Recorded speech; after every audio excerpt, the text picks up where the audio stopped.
Hi and welcome to Matchmove for Production by VFX Tutors. I'm Josh and in this video we'll be moving on to shot MM002.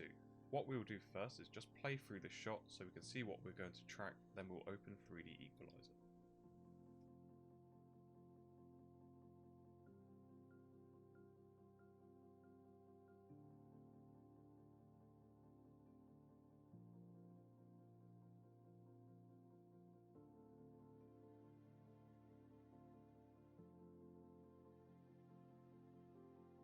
So we've opened up 3DEqualizer, and as we can see our user interface is this big grey rectangle. It's not so useful to us.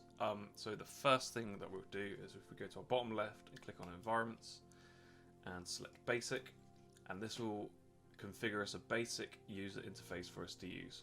And this will give us all the windows and tabs that we need to complete a shot, minus one or two that we'll open up later, but generally this is everything you need in your window. So the first thing that we need to do is load in our image sequence. So if you've downloaded a data package, that's great because you can follow this through step by step. You'll also have footage that you didn't need to get for your show reel, and also if you wanted to add CG assets, you also have all the data to make some really nice renders. So first of all, if we select our camera, it's highlighted in yellow because it's our activated camera. If we go to live action footage and click browse, and if you're not seeing this you might be in a different tab, so make sure you're in this camera tab and click browse. So now you want to navigate to your data package, so this one is MM002 for the paving. If we go to our plates, and we can see an image sequence here, and if you don't see that and you see something like this, you want to make sure that you have your sequence view checked so you can bring in your whole image sequence. If you click OK, so now we've imported our image sequence, and as you can see it's quite dark because all these image sequences have been already transcoded to a linear color space, so you don't have to worry about any of that. So when you bring it into your other pieces of software, the LUTs that will be applied in your viewports will apply the correct LUTs. So first of all, what we need to do is if we go over to our right and we go to our 8-bit color conversion, if we go to our gamma, we can change this to 2.2, and this sort of neutralizes it and brings it back to a color space that we can work with. So if we click and scrub through our timeline, we can notice it's quite jerky, we can't really play it. So the first thing that we need to do is we need to cache this image sequence out, and that's called a buffer compression file. So before we do that, we need to save our file. So if we save our project, go to 3D4 at the bottom left, go to save project as, then what I'll do, I'll make a new folder in this folder. I'll go new directory up here, and I'll just call this JIT, and I'll select that, and I'll make sure I'm inside it when I know I'm inside it because this little triangle will disappear.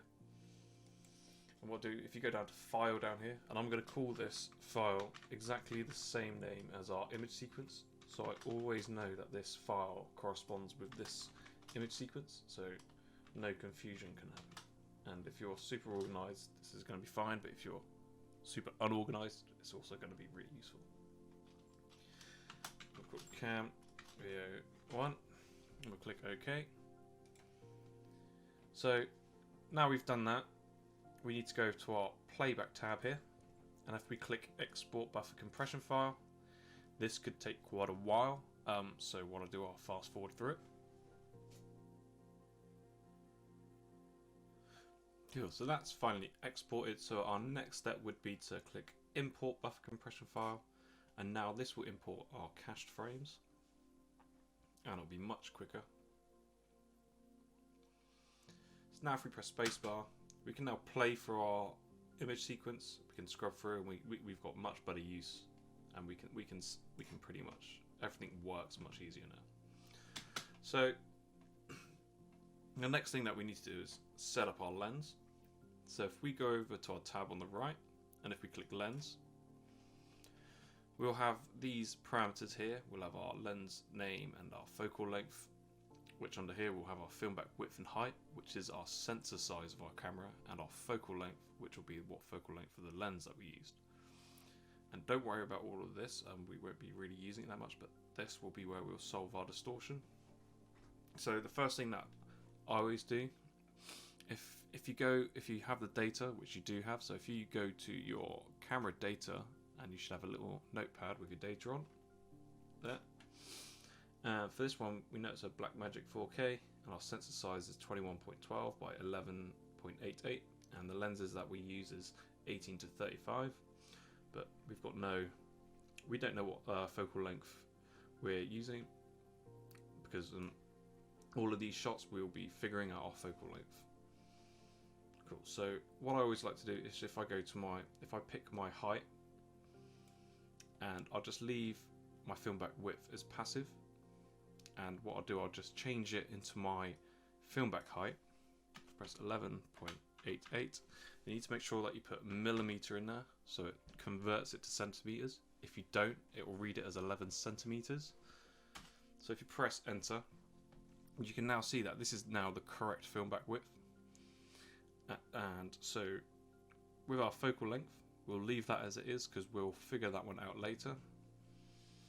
So now that we've done that, we want to load in our set geo that we have. So if we go over to our point group, click on the little arrow and go to the drop down menu, press and right click on 3D models and click add new, import OBJ file. Now if you go to the data package, you can go to set geo and bring in the set geo VO1. We can click OK, and it looks like nothing's happened. It's because we're in the wrong view. So if we press F5, we can now see we've got some geometry here, but our camera is at the origin, so we need to, if we click center models, this will push everything back, but it'll give us a clearer view of what we're seeing. So now if you hold shift and press left click, drag, you can see that we're rotating around. So what it looks like, we're rotating the model, but we're not. We're just rotating around it. The model never moves. So what we're going to do, we want to hold shift, and we want to sort of rotate around, sort of try and get the right angle, and I'll right click to come in closer. What I need to bring it up, so if I hold middle mouse roller and shift and bring it up, we can zoom out a little bit. So first of all, we kind of want, before we even do that, if we go back to F2, we kind of want to pick a frame where we see the most. May have not picked the best frame. Well, it'll be right actually. So if I pick frame 60, I think I was on 60 anyway, so if I go back to F5, you always want to pick the frame where you see the most for your lineups. And we can't really get it any closer because our focal length is going to be wrong, but this is a fairly good indication of our lineup, and it will help us quite a bit with the next part. So what we want to do next, if we go to our 3D models and select our paving set geo, we want to make sure that we click is reference only. I know it's a very low res geometry, but we need to make sure we keep getting a habit of making sure that this is referenced. Otherwise we'll start making really heavy 3D files.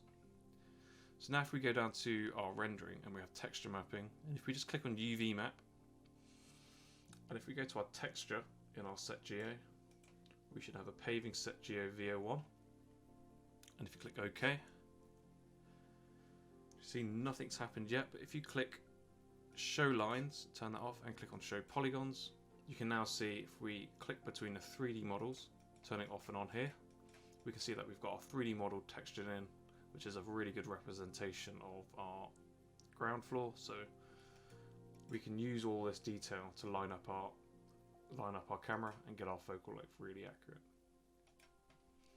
So if we go back to F2, we want to go in and start looking at points which are really recognizable, because when we look at this, there's a lot of repeating patterns, and it's probably quite easy to get these corners mixed up with some other corners, so we need to pick parts that we can easily recognize on the set geo. So I'm going to zoom into this part using my middle mouse roller, and if you hold control and left click, you'll make a tracking point. We're not going to track any of this, we're just leaving it as a single frame, so don't track it. just leave as it is. And we're going to go around and we're going to pick really recognizable points that we can survey our points to. So I'm going to do this point here. You need to make sure you get a really good spread, so we might be able to see this little splodge here. So I'm just using Control and left click to place points, so this is fairly recognizable. I'm just going around the plate trying to fill out as much of this area as possible. We don't want to do too many points, but we need a good spread. So if we go to this point, it's fairly recognizable. We don't want to do bits like this. This looks like a cigarette butt because this could have moved. We always want to try and go for stuff that we can guarantee that hasn't moved in the time of filming and gathering the set data. Because stuff changes, stuff moves around, and you want to pick points that you can rely on. So we'll go for this bit here. Just Control left click to make a point, and Control left click up here. This corner here with these white, probably cigarette butts. We've got this little splodge up here. Control and left click. And if we select all our points on our point browser and hold Shift and left click, we can see we've got a pretty good spread around the side, but we haven't got anything in the middle. So what we'll do, we'll just press Alt and left click to deselect everything. We'll pick something in the middle, like here. Possibly something up here. These are probably going to be quite hard to recognize in the scan, but because these are our last 2 points, by the time we've surveyed these to the points, we might be in a really good area where we'll be able to see it more clearer. So if we select our first point, and we zoom in, and we look at the plate, and we see these little bits of chewing gum either side, and we're right in the corner of this bit of grout. So if we press F5, and make sure you got your 3D model on, and we can look around in the same place, and we see we've got these bits of chewing gum here, and this corner of this grout. So now if we go to extract polygon here in the bottom left, as you can see, it's made the zebra line, and it's got this whole, it's selecting the polygons. We want to make sure we select the right area in the polygon. So if we get right in that grout, we've now made a 3D point on the set geo. So now if we go press F6, we can see that we've placed that 2D point on the 3D geometry and given that 2D point a 3D representation in world space. And this will help with our solve quite a lot. So if we go to our second one, so we've got another one in this little crack, like this little zigzag shape, so we go to F5, and it's just 3 blocks over on the corner. So it's 1, 2, 3, and it's on that lower corner. So if we click extract polygon, select that corner, you see it's done the same thing. So I'm going to go through all our points and do this. So if we go back to F2, zoom in, so we're on this bit of chewing gum, that's a bit further down. So we go to F5, so it's 1, it's on the second block down from this point, so we've got this point, you've got 1, 2, and it's on this second block. So we go to F5, let's go 1, 2, and we can see that little bit of chewing gum here. So if we select extract polygon, click on it, and you can see now all these points are starting to be on top of each other, which is good. Which means we're starting to get a pretty good lineup. So if we go to F2, we'll just continue going around all our points and surveying our points with the extract polygon. So we've kind of got this shape here, this zigzag shape, and it's like 1, 2, 3, 1, 2, 3, 4, 5 blocks over. So if we go to F5, 1, 2, 3, 4, 5, and it's this corner here. We can sort of see this little darker line here, and even that little, if you look around, you can see that little white stone in there. So if we press extract polygon and we left click into there, we can start to see that it's not quite lining up now. It's doing something a bit funny, but it's because we're probably at the wrong focal length. So what we'll do, if we just press F2, just double check that's in the correct place first.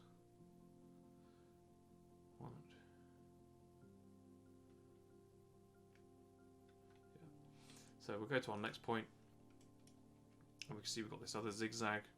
There's a cigarette butt, so if we go to F5. So everything's gone a bit of a funny orientation. If we click match frame, it might help, but it's not. So we can see that cigarette butt there, and we know that our corner is just off of this cigarette butt. So if we press F5, click extract polygon, select there, you can see now it's brought it back. So now what we're going to do, we want to keep going through all our points. Go to our 6th one. So on F2, we've got the zigzag next to this bit of rubber band and this grill. So if we go have a look, see what's up there. So we've got the zigzag and the rubber band and the grill. So if we extract, go to F2 and just double check we're doing it in the right place. So we've got this here. So go to F5, click extract polygon, and select the area where you've got your 2D point on.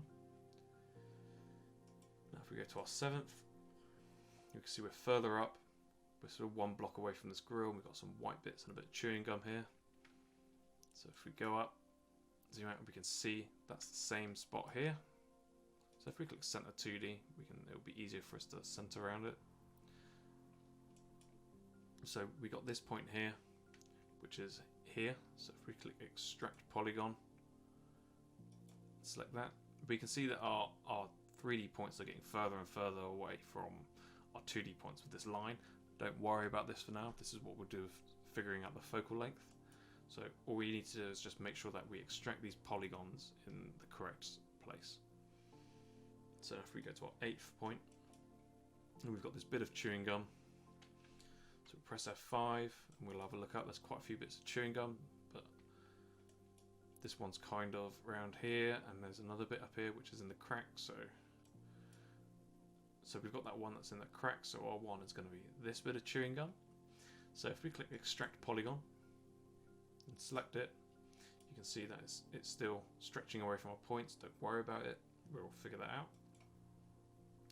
So if we go to F2, so these ones might be more difficult to figure out because we don't actually know, they're not as recognizable as other places, but because we've got a sort of rough line up and it's all sort of relaxing around that point, we can kind of actually see we've got this corner here and we've got this little dark patch here.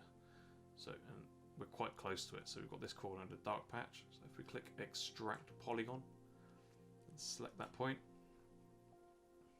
and if we go to our last one, we're in this. It's going to be quite tricky to find this if we're not in the right place.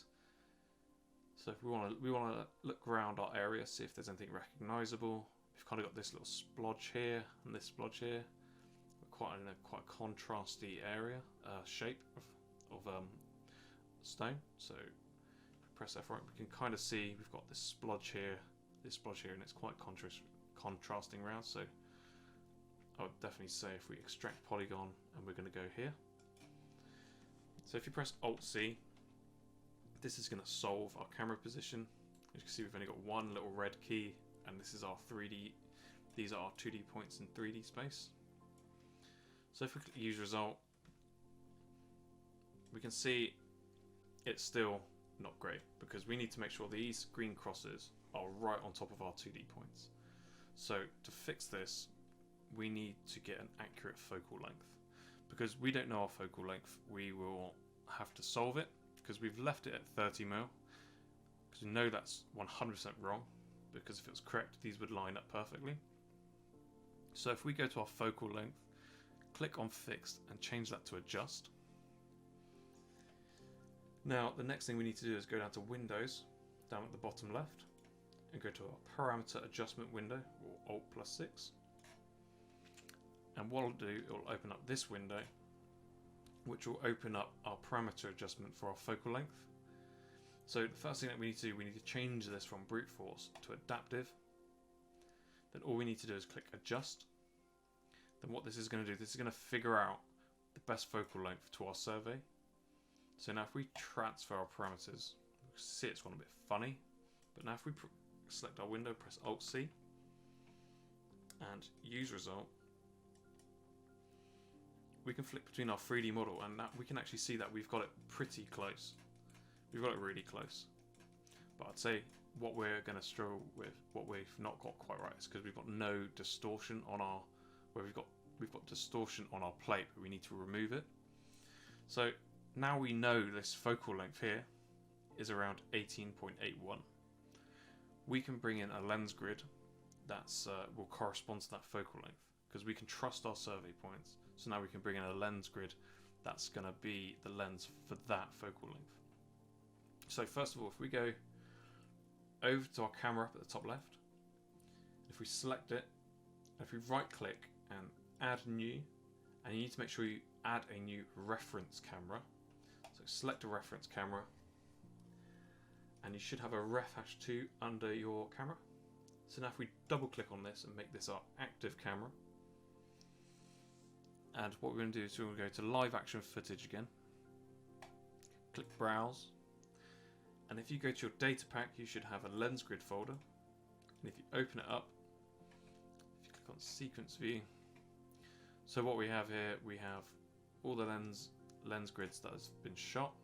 So you've got 18.81, so let's go for the 19mm because that's closer. We'll click OK.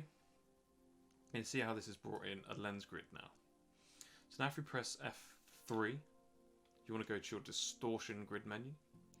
Now if we zoom in, we can sort of see we've got this red rectangles, and this is our distortion matrix.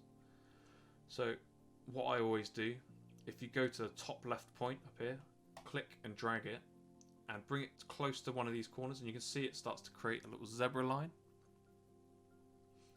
So what you want to do, as soon as that's there, you want to let go and let it snap into that corner. And you want to do it to this top right one as well. So let it snap in. And click and drag to this one as well. So I always, if you've got a really good shot, if you've got a lens grid that's been shot quite well, it will snap really easily. If not, you might have to do this all manually. But if you've shot your lens grid nicely, you'll be all you have to do is do 3 of them, then go down to this button here, it says snap, and click snap, and now it automatically snaps to all those corresponding corners. And shooting your having a lens grid that's shot really well will mean that you can just do this really quickly, and if it's not been shot well, that means you have to do all of them manually, which really sucks. So now we need to fill out this lens grid. So if we hold Control and press up, we can sort of see now we're adding more rows to this column that we've created. We want to go all the way to the top. Then if we hold Control down, we want to do the same to the bottom. Now we need to do left and right. So if you hold Control and press left on your keyboard, you'll start creating more columns. And we want to go right up to the edges and Control and right to fill out this entire lens grid. So this is what you want. You want a completely full lens grid. There's no points that have like wandered off or done anything weird. If you've gone over by accident, something like this, it's not a problem because 3D will realise that this is out of our resolution, so it will automatically disable them, and they'll be and you'll know they're disabled because they're greyed out. But if you want to get rid of them, you can hold Shift and press the direction that they're on, so Shift and right. So Shift and right will delete the ones, and we've got one at the bottom as well, so if we press Shift and down, that'll delete the one off the bottom. So now we have a lens grid that's completely done. So our next step would be up to the top and click Calc, click Calculate Distortion and Camera Geometry. And we do not need to change anything in here. All we need to do is click Calc Lens Parameters. And it will give us all our parameters and our lens distortion here. And it will transfer them over, and we can see that we've got a nice low deviation for our lens grid, which is good. So now if we click Set Parameters and Close, you can see nothing's really happened. But if you click on the Understory here, we can view how much distortion we've removed from the image. So it's quite a bit. So now we're done with the lens grid. Now if you double click on our image sequence, and you can do the same now with the Understory button, you can see how much distortion we're removing from the image sequence, which is quite a bit. So now if we go back to F5, then press Alt-C, and we'll bring up another solving window and click use result because it's slightly adjusted it. But now if we flick between our 3D models, we can see our lineup is pretty much almost perfect. So now we've put our distortion, we do want to solve our focal length one more time. So if we go back to our parameter adjustment window, if we clear that, then click adjust, it's slightly changed to 19, which is fine because we picked that distortion. And we'll go back to Alt-C, click use result, and if we flick between, we're pretty much bang on top. There's probably some slight discrepancy in the textures, but in reality this is pretty much what we can see here is pretty much a perfect lineup. So now we've got this lineup, we don't need to see our texture anymore. So if we select our model and we click on show polygons and click turn on show lines, we can now see how our wireframe and everything's lined up pretty perfectly. So if we go to our left here and click store pose, this will now make a keyframe here of our stored camera position. So if you do lose it, you can always recall pose and bring it back. But right next to recall pose is remove pose, so be careful not to get rid of it unless you want to. But for safety, we'll store this single frame up so we can always go back to it. So if we select the top one and press shift and left click on the bottom one and right click, add new point set, and we'll type in here SF for single frame. Now we'll do the same again. If we click the top one, hold shift and left click and middle mouse roll click them all under this SF folder. And if you click on arrow, you can open it up. So now what we need to do, we need to disable these because it will cause havoc with our solve later on if they're left on. So if we right click on them, click on modify, calculation and disabled. So now they're all off. Now what we want to do is go view and hide our selected points. We don't want to see them anymore. And that's just pretty much done for our lineup. So now we've got our distortion, our focal length correct, and our lineup pretty much perfect. The last thing that we want to do is actually start tracking some points. So if we go to F2, we can go all the way back to the first frame, because I always like to start from the first frame. You can start from any frame you want, but it means that you'll have to track forwards, then you'll have to track backwards. So if you always start in your first frame, you can go all the way to the end. Then when you want to make a new track, you can track all the way backwards and go backwards and forwards. So before we start tracking, we can get rid of this crosshair, which is our lens centers. So what we can do, we can go to view and show FOV, and that'll get rid of it. So the first thing we want to do, we want to pick some points that we see throughout the shot, which are going to be super useful to us. So I'm going to pick this point because it's not very contrasting. Like these points are quite contrasting, but there's quite a lot of things that look like them. But what I want to do, let's see if we can make this image a little bit more contrasting by, if we go to our windows, then we go to image controls window, and it will open up this window. So what you need to do, you need to click on your image controls enabled up at the top. Don't worry about your chroma key, you don't really need that, and don't worry about your curve. So if we click color controls enabled, and because these are full raw images, image sequences, and they've all been converted to linear color space, so they do have some color depth and data in them and some exposure data, we can actually get quite a lot of detail from our image sequence. So we can lower the gamma and bring up the contrast. Now we can see how much we got, so much more detail, and it's very contrasting. So we don't need that for now, so we can go back to our window. What do we go for this? Because this splodge is much more contrasting now, and if I hold Control and left click, I don't really need the default size of the tracking marker is pretty much perfect for something like this. So if we gauge the marker and click track, we'll track nicely throughout the shot. And if you're not seeing that, if you're seeing something like this, because you don't have it centered on your point. So make sure whenever you're 2D tracking, make sure you're always on center 2D, so then you can see your points if they're doing anything nuts.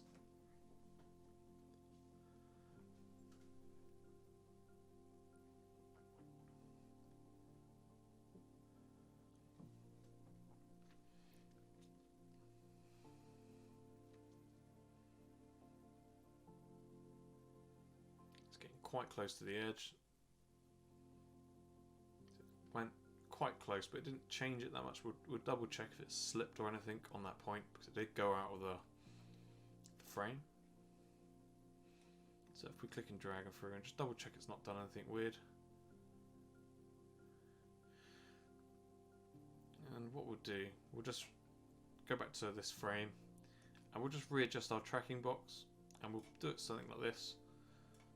So we know when it does get close, it's not going to be looking for anything in it. So we're going to gauge marker again, click track, so it doesn't go out the field of view.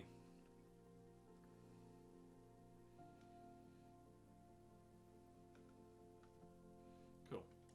So now we're at the last frame. We'll pick something.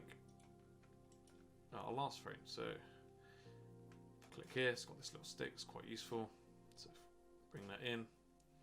We can resize our box by just left clicking. We don't want to go too big or anything like that, because the bigger your box, your tracking box, the slower it will take to track. So if we gauge marker on that, click track.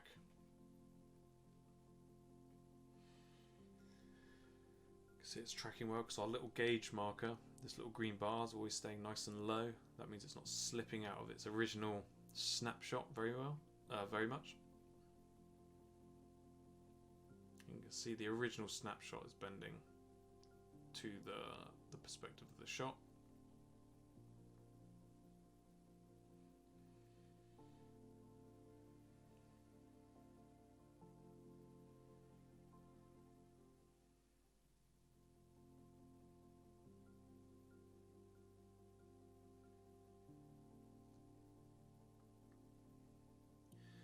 It is quite a long frame range.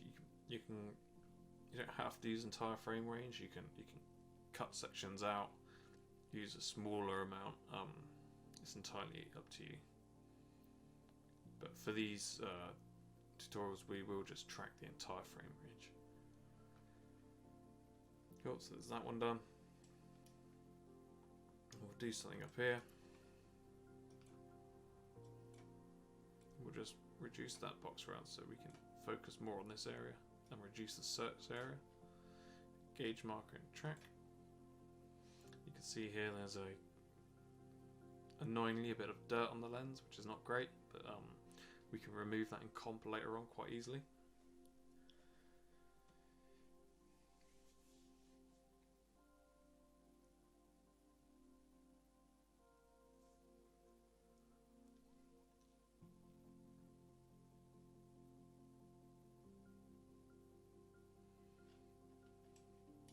So we want to make sure that we're tracking it, we're getting a good spread of points. So we've got this little patch up here. Control left click. And I'll just reduce that down.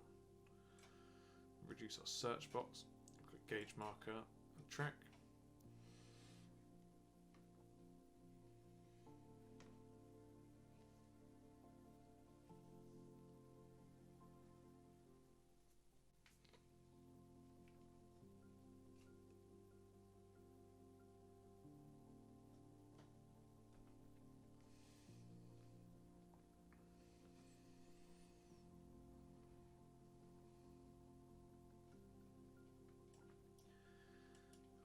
Go around and track a good spread of points. Oh, see, that's done something funny straight away. So we'll adjust our tracking box.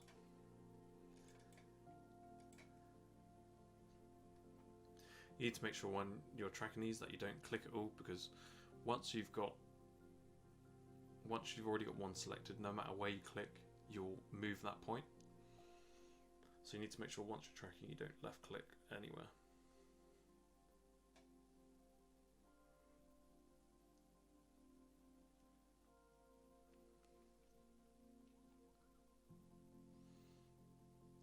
go a little bit crazy.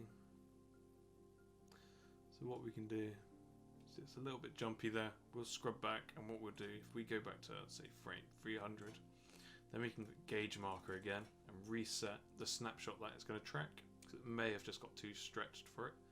So if we gauge it again and track, now it's going to be looking for this shape. As you see, it's tracking a lot better now. So we've only got 5 points, so we need at least a minimum of 6, but it's never a good idea to go with the absolute minimum. So if we control and left click on this splodge and click the gauge marker and go.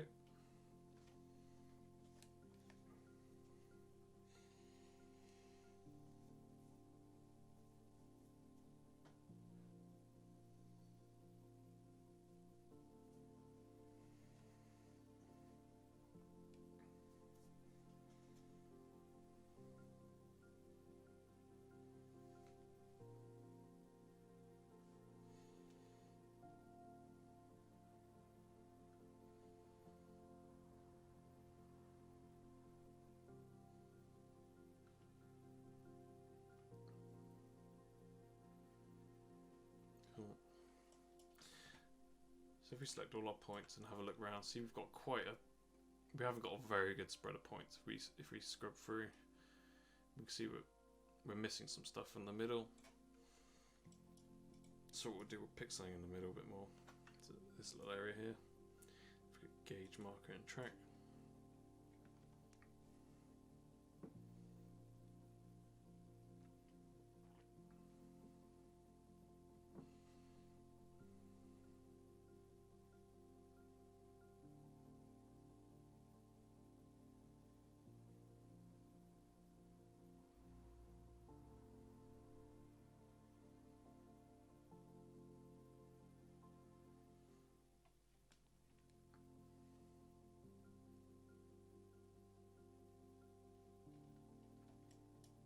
So if we select all our points, we've got a pretty good spread.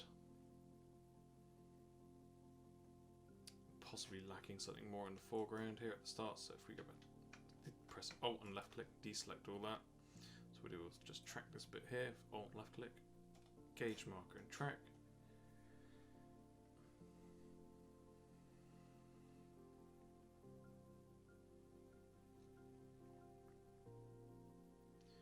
This is going to go out of the field of view, so we'll probably stop it before it does.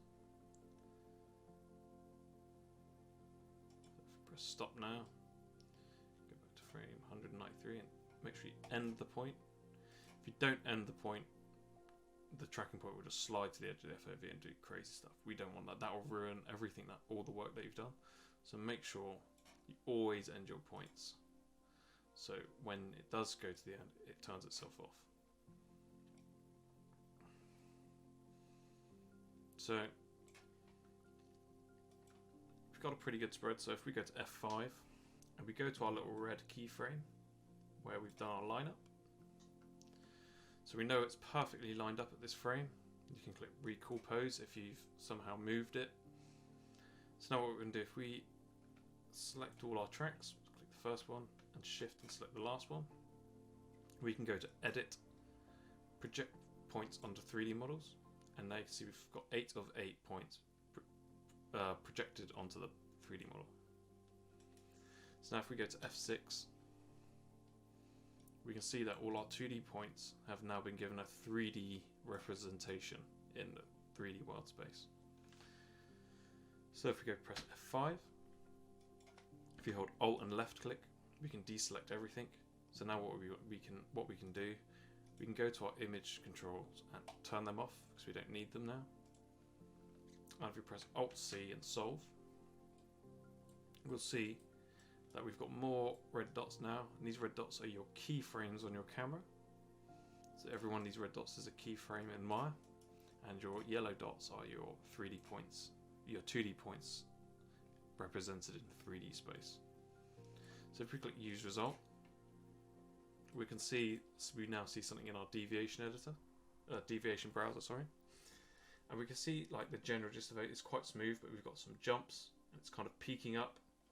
which we want to make sure this is flat with no jumps. So if we go to our parameter adjustment, clear this, and what we'll do, we'll adjust our focal length one more time, because it may have changed, because now we're moving around the projected points, because they're projecting straight on from the angle, it may not be exactly perfect. So we've done that, press Alt-C, resolve, and it's fixed it straight away.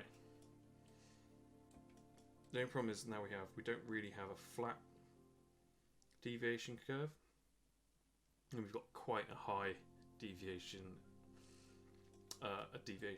number. So this is like your error count. So this is, we want to make sure that this is as low as possible. And what's causing it is something's peaking up here, coming. See where our lineup is, and it's peaking up here. So it's quite possibly that we've got a point that's maybe projected in not the correct depth, because this is probably not perfectly flat, and our geometry probably doesn't represent this floor too well. So what we'll do, if we click on our deviation browser, see, and if you click on show point deviation curves and active points only, this will show us all our 2D points and what they're currently doing. So we can pick our highest peaking ones, and we can see that these possibly causing us some problems. So what we'll do, if we Alt and left click and select the curve, we can see it's track 13. Unlucky number, but I guess that's how it is. But so if you right click on it and go to modify, and if we go survey 3, so now we're unsurveying is from the points, and that's a free 2D point. So now if we Alt C and resolve, we're going to free up the rest of the camera so it's not constrained to that area. So it's loosened it out a bit to let the camera sort of relax. So what we'll do is now is go edit, project points onto 3D models.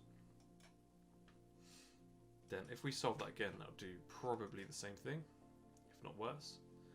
Because where we're projecting onto, the depth is probably not correct on the geometry. So what we need to do, we need to give it a little bit of wiggle room. So if we right click on our point again, go to modify, and go click on survey, and we want to click on approximately surveyed. And what this does, if you go to your point tab, it should already be open, it will give us an approximate survey radius of 10 centimeters, which that's fairly reasonable. That 3D point is going to be well within that sort of 10 centimeter radius, and that will just give it a little bit of a relaxing room for it to fit into place. So if we press Alt-C, click on use result, we can see it's brought it way down.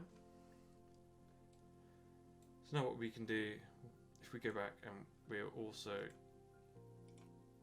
solve for our focal length again, because we've adjusted a lineup survey point, because it's slightly changed.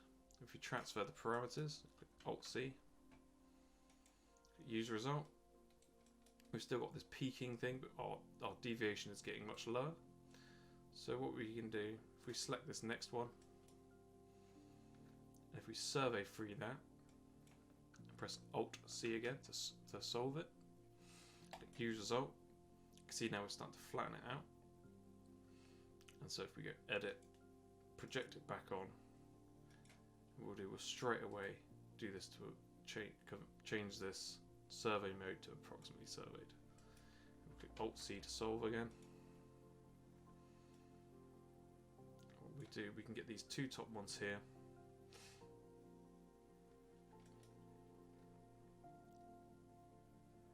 If we get just this one here actually, if we survey free that, click Alt-C,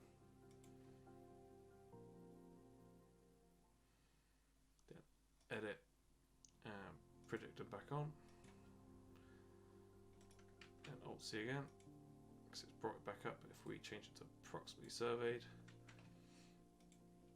come back, so now we've got some ones on the left.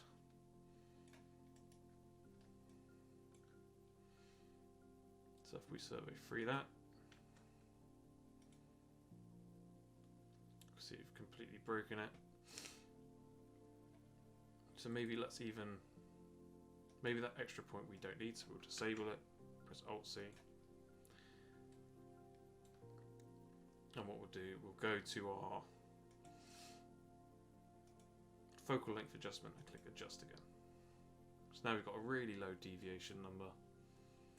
If we press Alt C, use result, and we've got a fairly reasonably flat curve. It's never going to be perfectly flat because this is going to be relative to its actual scale, so it'll always look spiky. But if we look at these numbers, they're very low numbers, which is absolutely fine. So if we press Alt C to make sure we've got nothing selected, and click full frame, and we can press spacebar to have a look at what our track's doing. And looking at this, it looks absolutely perfect. Doesn't look like there's any slipping going on or any jumps. All the geometry is sticking to the plate. So now if you added say if you did a CG hole in the ground, it would align absolutely perfectly and it would not slip at all. Cool, so we're pretty much done now in 3D.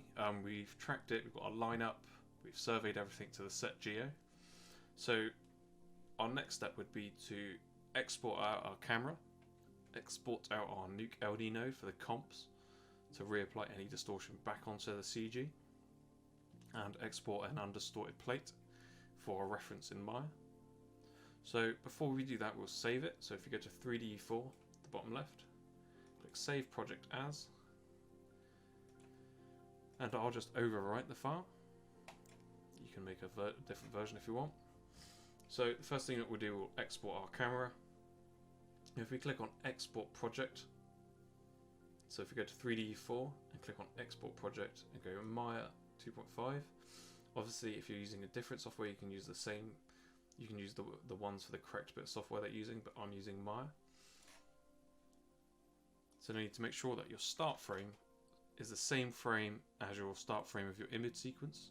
So all my image sequences start at 1001. And so once you've changed that to 1001, you want to click Export File, and we'll call this the exact same name as the image sequence, so we know that if we come back to this a week later, we know that this camera corresponds to this image sequence, so we don't get any confusion, and it's just good to keep everything super organized.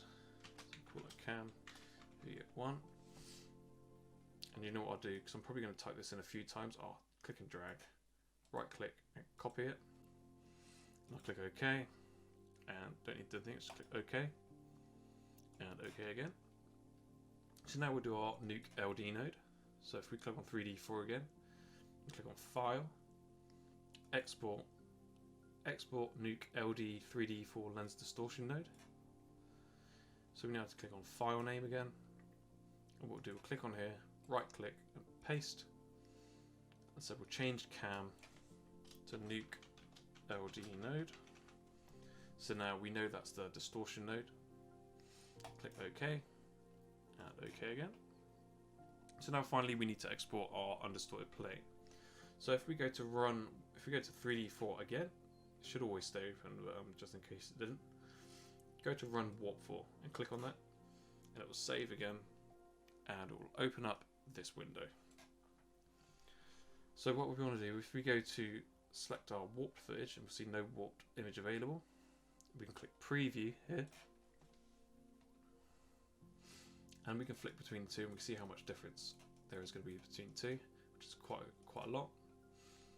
So now if we go to our destination footage and click Save Footage, leave it as OpenEXR, and if you click Browse, you want to go to where your data package or wherever you're saving your files, and you need to make sure that you do make a new directory for this, otherwise you'll just fill your your folder up with images. So we'll call this paving BG01 underscore UDP, and UDP stands for undistorted plate, so we always know that this is where our undistorted plate is. So I'll select all that and copy that, click OK. Then we'll go to our folder, and we know that we're inside this folder because the little triangle's gone. And if we go down to the bottom, right click and paste. So we've pasted that in, but now we need to make sure that we put dot 4 hashes in there, dot .exr.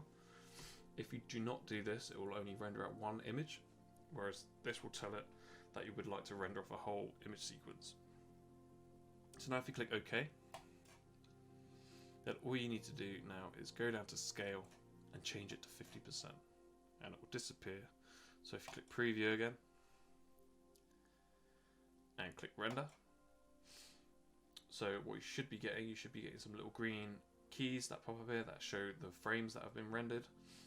This could take a while, so I'll probably fast forward through it.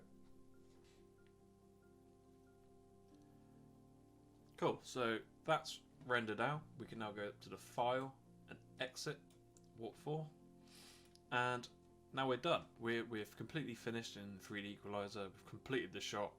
Everything looks absolutely perfect in here, and now we've exported out our camera, our distortion node, and our understory plate. So our next step would be to bring this into Maya or any other software that you're planning to use this with, and set it all up. So I hope you enjoyed this tutorial for this shot, and I'll see you on the next shot. If you guys enjoyed this tutorial, hit that like button and subscribe for more like this.